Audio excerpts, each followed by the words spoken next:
रामकृष्ण हरी. मंडळींनो, मी आता चाललोय माझ्या गावी कोकणात. हो, मी कोकणातूनच आहे. दापोली पालगड माझं गाव आहे. रात्रीची ठाणा दापोली एस.टी पकडून मी थेट गेलो माझ्या गावी कोकणामध्ये. त्यानंतर गावी गेल्यानंतर सर्वात आधी मी आमच्या गावच्या राखणदाराचे म्हणजे आमच्या गिरोबा देवाचे दर्शन घेतले. गिरोबा देवाचे दर्शन घेतल्यानंतर आम्ही थेट गेलो मंदिरात.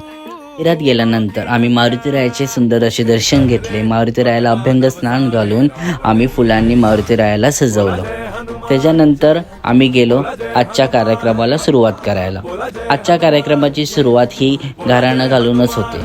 तर आम्ही आमच्या गावच्या राखणदाराला, ग्रामदेवतेला, आमच्या पूर्वजांना आम्ही विनंती केली की आजचा कार्यक्रम हा चांगल्या प्रकारे पार पडू दे आणि आपला हनुमान जयंतीचा उत्सव मोठ्या उत्साहाने साजरा होऊ दे. त्याच्यानंतर आम्ही गेलो थेट हरिपाठाला.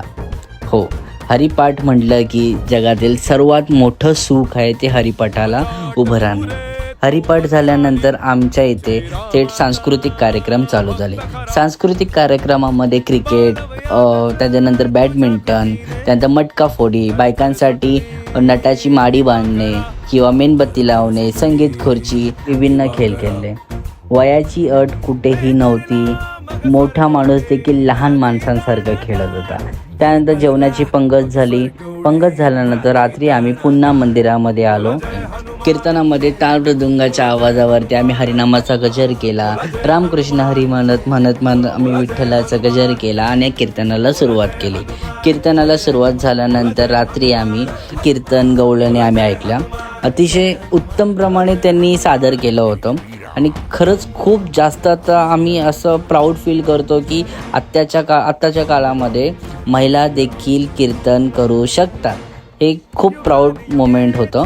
आणि त्याच्यानंतर रात्रभर जागरण केल्यानंतर सकाळी पहाटे आम्ही पुन्हा एकदा हरिनामाचा गजर करत टाळ मृदुंगाच्या आवाजावरती आम्ही सर्वजण नाचत होतो, खेळत होतो. असं नाही की लहान मुलापासून अगदी म्हाताऱ्या माणसांपर्यंत सर्वजण मन मोकळेप्रमाणे नाचत होते, हरिनामाचा गजर करत होते मन मोकळेप्रमाणे. आणि खरंच ही संस्कृती आपण जपली पाहिजे. आणि ह्या अशाच काही गोष्टी असतात ज्या आपल्याला जपवता येतात, ज्या आपण जपल्या पाहिजे किंवा ज्या आपण आपल्या पुढच्या पिढीला सांगितल्या पाहिजे. खूप वेगळं सुख असतं ते की आपण हरिपाठामध्ये दंग होऊन जातो, आपण नाचतो, विठ्ठलाचं कीर्तन करतो. तर खूप जास्त भारी वाटतं. तुम्ही व्हिडिओमध्ये बघू शकता की सर्वजण किती आनंदित आहे. गावामध्ये हेच जास्त बघायला सर्वांना जास्त आवडतं. खेळ तर आमचे चालूच होते, आमचं नाच देखील चालू होतं आणि त्याचप्रमाणे आम्ही मग पुढच्या कार्यक्रमाला सुरुवात केली. तो क्षण म्हणजे सर्वात जास्त महत्त्वाचा, तो म्हणजे आपल्या पालखीचा, की कोकणात जन्म घ्यायला भाग्यच लागतो. हे असंच काहीतरी आहे. कारण तो क्षण एवढा भारी असतो ना, जेव्हा आपल्या देवाची पालखी आपल्या खांद्यावरती असते आणि ते देखील आपल्या दारात उभी असते.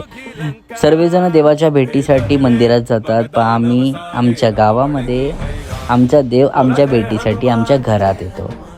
खूप भाग्यवान आम्ही समजतो स्वतःला. प्रकारे मारुतीरायाची 2026 हनुमान जयंती देखील मोठ्या उत्साहाने साजरी झालेली आहे. मारुतीरायाच्या चरणी फक्त आम्ही एकच विनंती केली, सर्वांना सुखी ठेव, समाधानी ठेव, सर्वांचं आरोग्य चांगले ठेव, कोणाच्याच पदरी दुःख नको यायला, सर्वांना फक्त आनंदित आणि सुखी ठेव, हीच मारुतीरायाच्या चरणी आम्ही विनंती केली. शेवटी आम्ही मारुतीरायाची आरती करून पाळणा गाऊन मारुतीरायाला नैवेद्य दाखवून 2026चा हनुमान जयंतीचा उत्सव आम्ही साजरा केला. कसं वाटलं मग मला नक्की कमेंट करून सांगा. दापोलीमध्ये पालगड या गावात जांभूलवाडीत येथील साजरा केलेला 2026चा हनुमान जयंतीचा उत्सव. माझा हा ब्लॉग मी इथेच संपवतो. मला नक्की कमेंट करून सांगा आणि मला फॉलो करायला विसरू नका. असेच नवनवीन मी व्हिडिओ घेऊन येईल तुमच्या भेटीसाठी. बोला रामकृष्ण हरी.